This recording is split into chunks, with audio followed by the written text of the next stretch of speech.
देखिए, मैं यहाँ पर all India Muslim personal law board ने कल परभनी में जो हमारे पूरे मुल्क में इस वक्फ अमेंडमेंट एक्ट के खिलाफ जो एक प्रोटेस्ट का ऐलान all India Muslim personal law board ने किया, कल हमारी एक बहुत कामयाब पब्लिक प्रोटेस्ट मीटिंग हुई परभनी में और इसीलिए हम यहाँ पर औरंगाबाद भी आए थे आप सबों से मिलने के लिए। अब आपको सवाल है तो पूछिए और पूरा तफसील प्रोटेस्ट का प्रोग्राम जनरल सेक्रेटरी साहब कासिम रसूल इलियास साहब आपको बताएंगे। जी, अभी जो भारत पाकिस्तान का जो मसला चल रहा है, युद्ध होने की कगार पर ये सब आ चुका है, क्या भूमिका है आपकी? नहीं, देखिए, ऐसा मत बोला करिए आप और हम जाके युद्ध नहीं लड़ने वाले हैं, वो सरकार तय करेगी और हमको ऐसा लूज टॉक नहीं करनी चाहिए, ये गवर्नमेंट तय करेगी। मगर हमारा एक ही गवर्नमेंट से डिमांड है कि ये जो मोदी सरकार की जो डिटेरेंस पॉलिसी है उसको दोबारा उनको देखने की ज़रूरत है, क्योंकि सर्जिकल स्ट्राइक हुआ और फिर बालाकोट हुआ और देश को ये बताया गया था कि अब इसके बाद ये लोग इस तरह की हरकत नहीं करेंगे, मगर फिर कर रहे हैं।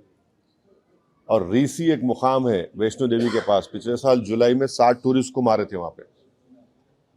तो ये डिटेरेंस पॉलिसी देखने की जरूरत है और ऑल पार्टी मीटिंग में पूरे अपोजिशन ने गवर्नमेंट को कहा कि आप एक्शन लीजिए, जो आप सही समझते हम सपोर्ट करेंगे ताकि मरने वाले परिवारों से इंसाफ हो सके और ये दोबारा ऐसी हरकत नहीं होना। तो हम लोग तो पूरा गवर्नमेंट को सपोर्ट करें कि वो क्या एक्शन लेंगे, वो गवर्नमेंट बताएगी, हमको नहीं मालूम, आपको मालूम, तो गवर्नमेंट तय करेगी। मगर हमारा मानना यह है कि पाकिस्तान में ये मौजूद हैं ये टेररिस्ट, उनको वहीं से सपोर्ट किया जाता, उनको तैयार किया था, फाइनेंस किया जाता और अनफॉर्चुनेटली वो बॉर्डर क्रॉस करके आए, पहलगाम तक आ गए। तो और चाहे 26/11 का हो, पाकिस्तान से आए थे, उस वक्त भी वो लोग डिनाई किए, पहले हम नहीं किए। जब अजमल कसब पकड़ा गया तो उनको एक्सेप्ट करना पड़ा। तो अब गवर्नमेंट क्या एक्शन लेगी वो गवर्नमेंट के ऊपर है, गवर्नमेंट वो तय करेगी, हम तो नहीं बोल सकते। मगर इनके खिलाफ तो ये हमारा मानना ये है कि ऐसे टेररिज्म को रोकने की ज़रूरत है और सख्त कार्रवाई करने की ज़रूरत है, क्योंकि कोई भी आपको तो पहले किसी को जान लेने का इख्तियार नहीं है, दूसरा आप हमारे वतन में आकर आप जो इनोसेंट टूरिस्ट हैं उनका समुदाय पूछकर, उनका रिलीजन पूछकर उनको गोली मारना, ये बदतरीन हरकत है ये। और पाकिस्तान इन चीज़ों को रोकना ज़रूरी है। पाकिस्तान ये समझना ज़रूरी है कि आप किस देश के खिलाफ ये कार्रवाई कर रहे हैं। उनका जो एनुअल बजट है, हमारी मिनिस्ट्री ऑफ डिफेंस का बजट उससे बढ़ के है। और वो लोग जो है, भारत से उनका टाइम आधा घंटा पीछे है, उन्होंने आधा घंटा पीछे नहीं है, उन्होंने 30 साल पीछे है भारत से। और वहाँ के जो पॉलिटिशियन जो ये क्या बोलते हैं, बड़बड़ापन बोलते हैं ना, ये बकबक कर रहे हैं ना, मत करो ऐसा। आप ये ठीक नहीं है। आपके घर में आप इन शैतानों को पाल रहे हैं। आपके पास बलूचिस्तान का मसला है, आपका टीटीपी का मसला है, आप उसको देखो। आप क्या बना सकते हैं वहाँ पे? दवाएं नहीं बना सकते, मलेरिया की दवा नहीं बना सकते, तुम क्या बात कर रहे हैं आप? तो ये इस तरह के जो बातें कर रहे हैं वो लोग, ये ठीक नहीं है। सवाल है, सिंधु का पानी जो सिंधु नदी का पानी जो है रोकने का निर्णय भारत सरकार ने लिया, उसको उत्तर दिया कि हम बम डाल देंगे जो भुट्टो है। दोनों मुद्दों को कैसे देखिए, वो उन्होंने जो है अभी राजनीति में आए हैं, उनको ये सोचना पड़ेगा कि उनकी अम्मा को किसने मारा। टेररिज्म तो मारी ना उनकी वालदा, उनको अगर वो समझ में नहीं आ रहा तो क्या समझाएंगे उनको भी? भाई, जिसकी माँ को उसी के होम ग्रोन टेररिस्ट ने मार दिया तो वो बात समझो ना तुम। आपकी माँ को जब गोली मारा तो टेररिज्म है, और हमारे बेटियों को, माओं को जो मारे, टेररिज्म नहीं है क्या वो? तो उनको समझने की जरूरत है वो बात को। तो जहां तक इंडस वाटर ट्रीटी का सवाल है, देखिए, ये वर्ल्ड बैंक ने एग्रीमेंट करा था 1960 में, मगर अब गवर्नमेंट डिसीजन लिया, ठीक है, मगर हम पानी कहाँ रखेंगे?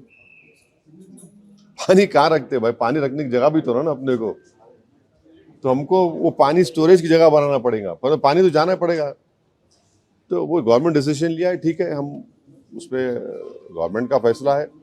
कैबिनेट कमेटी ऑन सिक्योरिटी में गवर्नमेंट डिसीजंस लिए, हम उसको मानते हैं। देश में हिंदू और मुस्लिम में झगड़ा लगाने के लिए समुदाय पूछकर मारा गया, ऐसा लगता है? बिल्कुल बिल्कुल, देखिए वही तो हम कह रहे हैं कि आईएसआई हो या आईसिस हो, आईसिस खुरासान हो, या फिर आपके जो डीप स्टेट है या एस्टेब्लिशमेंट है पाकिस्तान का, वो तो यही चाहते हैं कि इस देश में हमेशा के लिए हिंदू मुसलमानों के झगड़े चलते रहे। तो इसीलिए उन्होंने हरकत की, और उनका वहाँ कश्मीर में जाकर नॉन मुस्लिम को, हमारे हिंदू भाई बहनों को मारने का मकसद एक ही था कि कश्मीर को ये बताना चाह रहे थे कि यहाँ कोई नॉन मुस्लिम नहीं आ सकता। तो उनका मकसद वही है। तो हम पूरे देशवासियों से अपील कर रहे हैं कि आप ऐसे वक्त पे, अपनी पॉलिटिकल डिफरेंसेस होंगे, मगर आप उन लोगों को कामयाब होने मत दीजिए जो इस देश को कमज़ोर करना चाहते हैं, इसकी यूनिटी को कमज़ोर करने करके। कश्मीर पर जैसा कि नाम लेकर मारा गया कहा जा रहा है, तो उसी तरह से अब मुल्क में हिंदू मुस्लिम किया जा रहा है।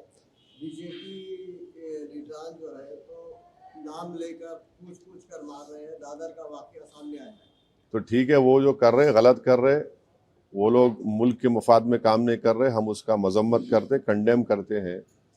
अब आपके ही डिप्टी चीफ मिनिस्टर महाराष्ट्र के, वो खुद बोल रहे कि वो जो बच्चा जो जान दे दिया अपनी, आदिल, वो तो अपनी जान दे दिया ना। वो कहाँ देख रहा था कि मुसलमान हिंदू देख रहा, इंसान को देख रहा था। वो जान बचाने के लिए वो टेररिस्ट से वेपन छीनने की कोशिश किया, उसको मार दिए। तो ये जो अगर हमारे देश में से कोई कर रहा है, गलत है, ये इसको हम कंडेम करते हैं। सरकार ने जो अल्टीमेटम दिया था कि जितने भी पाकिस्तानी उनको पाकिस्तान भेजा जाए, वो चले जाए, मगर यहाँ की राज्य सरकार में जो है देवेंद्र फडणवीस बोल रहे कि पूरे गए, और एकनाथ शिंदे जी बोल रहे 160 अभी बाकी है। मेरे को नहीं मालूम भाई, तो गवर्नमेंट बोल रही है। युद्ध कितना महंगा पड़ेगा भारत में? अरे भाई, अभी गवर्नमेंट को छोड़ो ना, ऐसा लूज टॉक मत करिए। गवर्नमेंट का डिसीजन होगा, गवर्नमेंट पूरा सोच के फैसला करेगी। नहीं सुनिए, एक मिनट सुनिए, गवर्नमेंट क्या करेगी नहीं करेगी वो गवर्नमेंट तय करेगी। हमारा बोलना, अपोजिशन कहता है कि आप इस पर स्ट्रांग एक्शन लीजिए, ये खत्म होना ये चीज। अब वो कैसा एक्शन लेंगे, क्या लेंगे, गवर्नमेंट पे तो थोड़ा आपको तो उनको उन पे छोड़ना पड़ेगा ना। अब ये टीवी चैनल पे एंकर बैठकर ऐसा बोल रहे, ऐसा होगा ऐसा, अरे भाई ये मजाक है क्या? ये ऐसा गवर्नमेंट तय करेगी, तो क्या डिसीजन होगा वो तय करेंगे। मगर हम मेरा डिमांड ये है कि पाकिस्तान को फिर से FATF की ग्रे लिस्ट में लाना जरूरी है। फाइनेंशियल एक्शन टास्क फोर्स में उनको ग्रे लिस्ट में लाए। ग्रे लिस्ट में लाए तो उनको ये देखिए, इलीगल पैसों से फाइनेंस करे टेररिज्म ये लोग, कोई वाइट का पैसे नहीं, कि इलीगल पैसे से। तो FATF की दोबारा लिस्ट की ग्रे लिस्ट में पाकिस्तान को डालना जरूरी है। हम डिमांड करेंगे ये गवर्नमेंट से कि उनको FATF के ग्रे लिस्ट में डालो आप, तभी जाकर उनका होगा। और हम लोग पूरा उन पे साइबर अटैक करना, हमारे पास एथिकल हैकर्स है, हमारे पास नेवल और एयरफोर्स ब्लॉकेट कर सकते, इंटरनेशनल लॉ में कर सकते हम। और अगर कल कोई एक्शन गवर्नमेंट लेगी तो यूनाइटेड नेशन का कानून है आर्टिकल 51, जो सेल्फ डिफेंस में आपको राइट देता, और नॉन स्टेट एक्टर्स के खिलाफ भी आप एक्शन ले सकते। तो ये सब चीजें हैं। और भारत के संविधान में आर्टिकल 355 है। 355 के तहत कोई स्टेट में अगर एक्सटर्नल एग्रेशन होता तो सरकार की जिम्मेदारी उसको रोकने की। शहीद अफरीदी ने ऐसा स्टेटमेंट किया है, भारत खुद ही अपने लोगों को मारता है और फिर बाद में हमारे ऊपर नाम लेता है। कौन है जी इन्हें? शहीद अफरीदी कौन है इन्हें? नाटक है क्या ये? छोड़ो ना, तुम क्या जोकरों का नाम ले रहे मेरे सामने, छोड़ो ना इन लोगों को। क्या बाहर उनको जो प्रोटेस्ट करने जा रहे हैं कैसा है उसका? हाँ, बहुत अच्छा है। कल परभनी में इतना शानदार मीटिंग हुआ, आप नहीं देखे फोटो? देखिए ना फिर। तो क्या आगे? अब वो सब हमारे सदर साहब आए हुए हैं, आपको तफसील सुनाएंगे। मगर हमारा देखिए, आपको हम समझा रहे, पंढरपुर की मंदिर है, पंढरपुर की मंदिर में ट्रस्टी कौन हो सकता है बोलो आप? हिंदू हो सकता ना, नॉन हिंदू नहीं हो सकता ना। अब उसमें आप हम कोई बोले नहीं नॉन हिंदू को बनाओ, वो तकलीफ होती नहीं होती? हम भी वही बोल रहे हैं, वक्फ बोर्ड में क्यों आप बनाना चाह रहे हैं नॉन मुस्लिम को? आपका उधर फेथ है, आपका मामला है, तो हमारा भी तो है ना। हम कहाँ अलग है? रिलीजन है ना, वो रिलीजन है तो हमारा भी तो रिलीजन है। आप पंदरपुर में अगर नॉन हिंदू को नहीं बना सकते तो वक्फ बोर्ड में कैसे बनाएंगे आप? दो तो है, बन भी सकता अरे क्या बन सके। नहीं, सुनिए, देखिए, आपको नहीं मालूम, मैंडेटरी 2 को बनाने का है और दूसरे सेक्शन में रिलीजन न्यूट्रल है, तो बढ़ के भी बना सकते हो लोग। 2 को तो मैंडेटरी बना ही नहीं, बना है नॉन मुस्लिम को, कैसे बनाएंगे आप? भाई मेरा आर्टिकल 26 के तहत मेरे को ये राइट है कि मैं अपने पसंद के रिलीजियस चैरिटेबल इंस्टीट्यूट को कायम करो, और वक्फ प्योर रिलीजियस इंस्टीट्यूशन है और हम उसको कायम करें, उसको एडमिनिस्टर करने का राइट आर्टिकल 26 मेरे को दे रहा है। मूवेबल इमूवेबल प्रॉपर्टीज को लेने का राइट मुझे आर्टिकल 26 दे रहा है। आर्टिकल 14 का वायलेशन नहीं है कि आप वहां पे कर रहे और मेरे को बोल रहे ऐसा करो। आर्टिकल 15 का वायलेशन है, फ्रीडम ऑफ रिलीजन का वायलेशन है आर्टिकल 25 का। ऐसा कैसा होगा बताइए? आप लोग पूछते क्यों नहीं? आप लोग मीडिया वाले डर रहे कहीं को, मेरे को समझ नहीं आ रहा। महाराष्ट्र के ये कानून से भारत का सबसे बड़ा दौलतमंद जो आदमी है, जो खोजाओं के यतीम खाने पे अपना महल बना लिया, सेक्शन 2C के तहत वो मालिक बन गया। आज की तारीख में नरेंद्र मोदी ने जो कानून बनाया, सेक्शन 2C पढ़ो आप, any trust form before this act and after this act will not be Waqf property. क्यों? और आगा खानी को क्यों लेके आए?